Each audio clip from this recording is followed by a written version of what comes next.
Oktubre 10, 2023. Pagbasa gikan sa Santos nga Ebanghelyo sumala ni Lucas.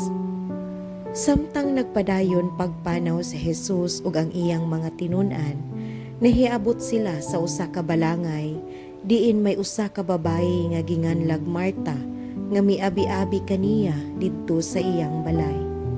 May igsuong babaye nga ginganlag Maria nga naglingkod sa tiilan sa Ginoo ug namati sa iyang gitudlo. Si Marta nagkapuliki sa daghan niyang buluhaton, busa miduol siya ug miingon, Ginoo, dili ka ba manumbaling nga gipasagdan man lamang ako sa akong igsuon sa tanang buluhaton sa balay? Agdaha siya pag-ari aron pagtabang kanako.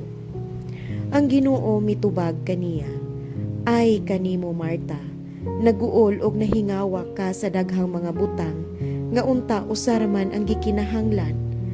Nakapili si Maria sa labing maayo ug walay makakuha niini gikan kaniya. Ang Ebanghelyo sa Ginoo. Daygon ko ikaw o Kristo.